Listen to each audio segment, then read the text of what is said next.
బంగారు పండ్లు అనేటువంటి అనుదిన వర్తమాన కార్యక్రమం చూస్తున్న మీ అందరికీ ప్రభువైన యేసుక్రీస్తు వారి శ్రేష్టమైన నామంలో వందనాలు తెలియజేసుకుంటూ ఉన్నాను. ఈరోజు మన ధ్యాన అంశము ఏలోహిం ఖయీం అనేటువంటి అంశాన్ని ధ్యానం చేస్తున్నాం. అంటే జీవము గల దేవుడు అని అర్థం. మన దేవుడు జీవాధిపతి అని, జీవము గల దేవుడని మనందరికీ తెలిసిన విషయమే.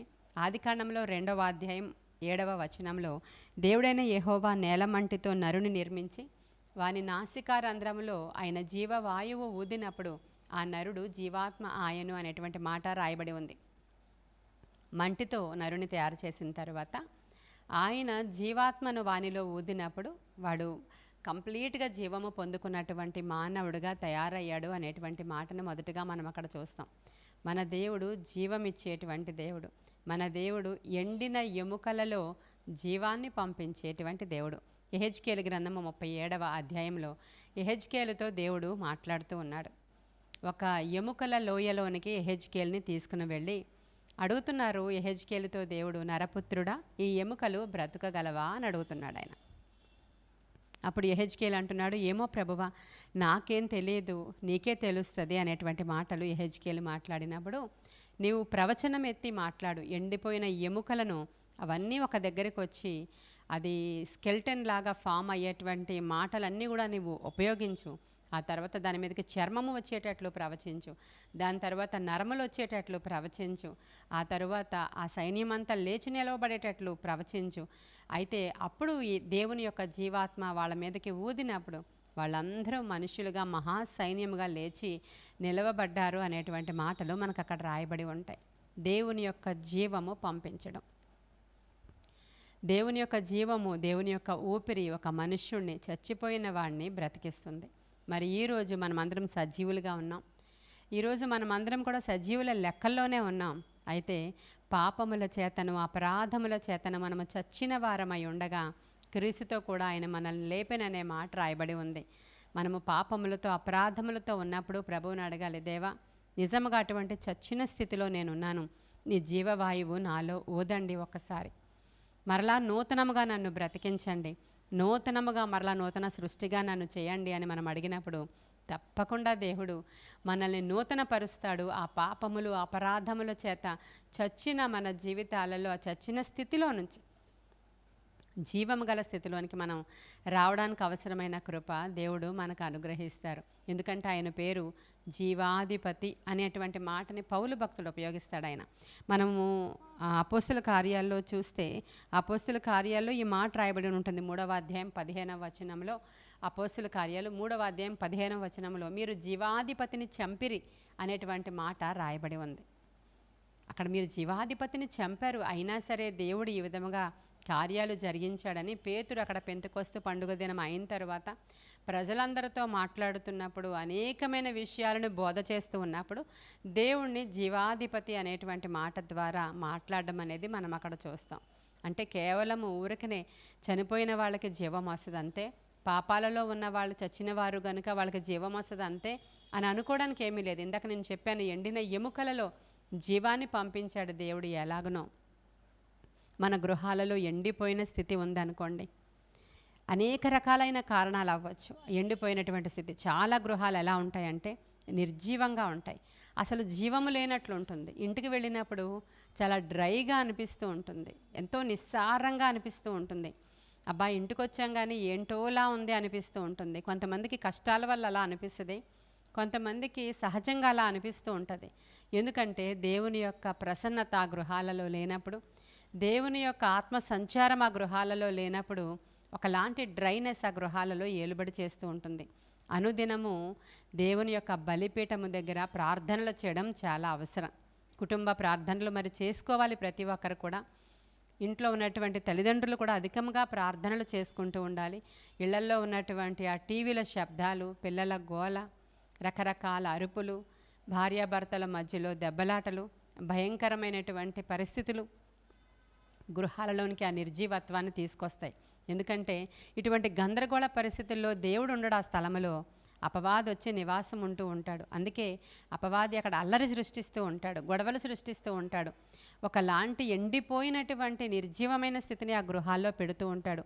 వినుచున్న మీలో ఎవరైనా గృహంలో ఇలా ఉంటే ఈరోజు అడగండి, జీవాధిపతి మా గృహంలోనికి రండి నాయన, మీ జీవము మా గృహంలో అవసరమై ఉంది, ఇదంతా ఎండిపోయి ఉంది, ఇదంతా ఎండిపోయిన స్థితిలాగా నాకు అనిపిస్తుంది, మీ జీవాన్ని మా గృహంలోనికి పంపించండి అని అడిగినప్పుడు తప్పకుండా దేవుడు పంపిస్తాడు.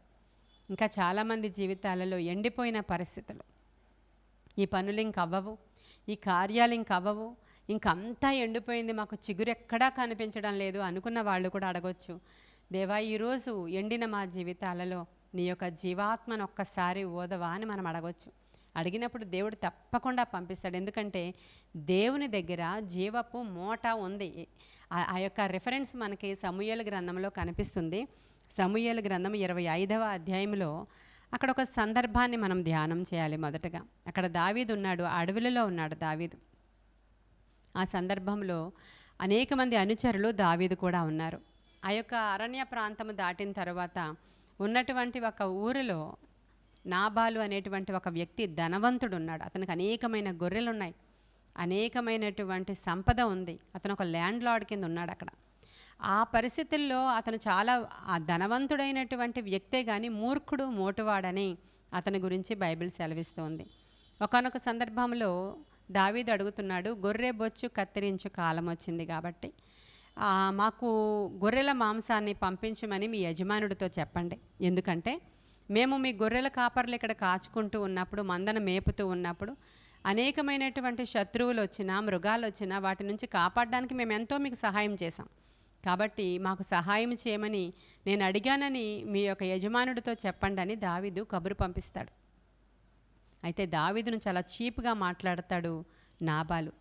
అతనికి ఎందుకు నేనివ్వాలి, యజమానుడి దగ్గర నుంచి పారిపోయిన వాడు, ఇలా అలా చాలా మాటలు దావీదును తిట్టినప్పుడు, తోలనాడినప్పుడు దావీదుకు కోపం వచ్చి అంటాడు, యుద్ధానికి వెళదాం వాళ్ళ మీద, వాళ్ళ ఇంట్లో మగవాడు ఎవ్వడు కూడా లేకుండా వాళ్ళందరినీ కూడా చంపేయాలని దావీదు చాలా కోపముతో ఉన్న సందర్భంలో ఆ యొక్క నాబాలు భార్య అయినటువంటి అబీగయలు అనేటువంటి ఒక స్త్రీ, ఆవిడ ఆ మాంసం అంతా రెడీ చేసి అనేకమైనటువంటి అంజూరపు పండ్లు పట్టుకుని, ద్రాక్ష పండ్లు పట్టుకుని, ద్రాక్షరసం పట్టుకుని, రొట్టెలు పట్టుకొని, అంటే కాంప్రమైజ్ అవ్వడానికి, ఆయన కోపము నుంచి విడిపించడానికి, దావీదు దగ్గర ఒక సంధి చేసుకోవడానికని ఒక స్త్రీ, చాలా జ్ఞానము కలిగిన స్త్రీ తన భర్తకు చెప్పకుండా, ఎందుకంటే భర్త మూర్ఖుడు, మోటువాడు, త్రాగుబోతు, ప్రియమైన దేవుని బిడ్డలారా.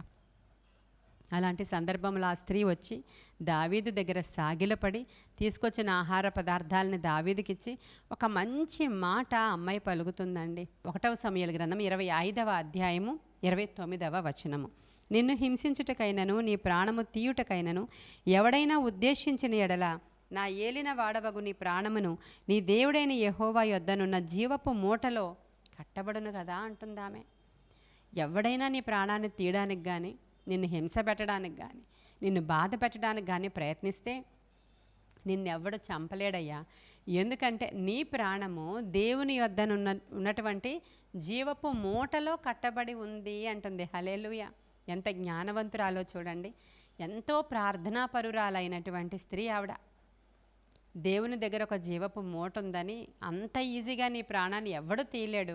అసలు నీకు ఏ అపాయము రానివ్వడు నీ దేవుడు, నీ మీదకి ఏ ఉగ్రత రాదని చెప్పి ఆమె సాగిలపడి దావీదు దగ్గర ఒక రకమైన ప్రార్థన లాంటిదే చేస్తుంది. అక్కడ దేవుడు ఎంత గొప్పవాడో, ఈ దావీదు ఎంత గొప్పగా ఇజ్రాయేలీలను కాపాడాడో, ఇతడు ఏ విధంగా వీళ్ళని క్షమించాలో, తన భర్త ఎలాంటి మొరటివాడో ఆమె ఒప్పుకొని చెప్పుకుంటుంది ఆ రాజు దగ్గర. అంత మాత్రమే కాదు, దేవుడి దగ్గర ఒక జీవపు మూట ఉందని ఆ స్త్రీకి ఎలా తెలుసండి? ఈరోజు మీకు తెలుసా దేవుని దగ్గర జీవపు మూట ఉందని?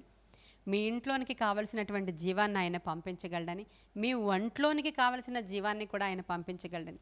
ఎన్నో రోజుల నుంచి మంచాల మీద ఉన్న వాళ్ళని కూడా అడగండి ప్రభువుని, అయ్యా నీ జీవాన్ని ఈ కాలులో పంపిస్తే, నీ జీవాన్ని నా బాడీలోనికి పంపిస్తే, నీ జీవాన్ని నా అనారోగ్యముగా ఉన్నటువంటి ఆ యొక్క పార్టీలోనికి నీవు పంపిస్తే వెంటనే నేను బ్రతుకుతాను నాయన. జీవపు మూట నాయన నీ దగ్గర ఉంది, నీ జీవాన్ని మా గృహంలోనికి పంపిస్తే మా ఇంట్లో ఉన్న పరిస్థితులన్నీ ఆ డ్రైనెస్ అంతా పోయి పచ్చగా ఉంటుంది అయ్యా నా ఇల్లు. అయ్యా నా జీవితం పచ్చగా ఉంటుంది, నా పిల్లలు ఎండిపోయి ఉన్నారు, సారము లేక ఉన్నారు, వారి జీవితాలలో వెలుగు రావాలయ్యా, జీవము రావాలని వేడుకుంటారా? ఈరోజు ఇది ఏలోహిం కయ్యం అనేటువంటి మాటని ధ్యానం చేయండి. జీవాధిపతి అనేటువంటి అంశం అది, లివింగ్ గాడ్ అనేటువంటి మాట అది. కాబట్టి జీవము గల దేవుడు అనే మాటని ధ్యానం చేశాము ఇప్పుడు మనం. కాబట్టి ఏ ఏరియాలో మీ ఇంట్లోకి జీవం కావాలో, అంటే ఆర్థిక పరిస్థితి అవ్వచ్చు, మానసిక పరిస్థితి అవ్వచ్చు, ఆత్మీయ పరిస్థితి అవ్వచ్చు, శారీరక పరిస్థితి అవ్వచ్చు, దేవుడు జీవాన్ని నింపాలని నేను ఆశపడుతూ ఉన్నాను. ఆయన దగ్గరే ఉంది అది. ఈరోజు మీరు అడిగితే తప్పకుండా ఇస్తాడు. ఈ కొన్ని మాటలు దేవుడు మన వినికిడిలో దీవించునుగాక. ఆమేన్. ప్రార్థన చేసుకుందామా? మహాపరిశుద్ధుడవైన తండ్రి, మహోన్నతుడవైన దేవా, నీకు వందనాలు. నిత్య నివాసి, సత్యస్వరూపి, జీవాధిపతి, నీకు వందనాలు. జీవము గల ప్రతిదానికి తండ్రి అయిన వాడా, నీకు వందనాలు. నీ జీవాన్ని ఈరోజు చూచుచున్న బిడ్డలలోనికి పంపించండి. అనారోగ్యముగా ఉన్నవారు వింటున్నట్లయితే నజరేయుడైన యేసు నామములో ఇప్పుడే ఆ బిడ్డల జీవితాల్లో స్వస్థత కలుగునుగాక. నీ జీవము వెళ్ళి చచ్చుబడిపోయిన ప్రతి ఏరియాని తాకునుగాక నా తండ్రి. గృహాలలో ఆశీర్వాదం వచ్చునుగాక, గృహాలలోనికి జీవం వచ్చునుగాక. ఎండిన స్థితిలో నాయన, ఎండిన స్థితి పారిపోయే జీవం వచ్చునుగాక గృహాలలోనికి. జీవాధిపతిగా వారి గృహాలలో ఈరోజు అద్భుతం జరిగించి మీరు మహిమ పొందుకోమని యేసయ్య శ్రేష్ఠ నామంలో అడుగుచున్నాము తండ్రి. Amen, amen. God bless you.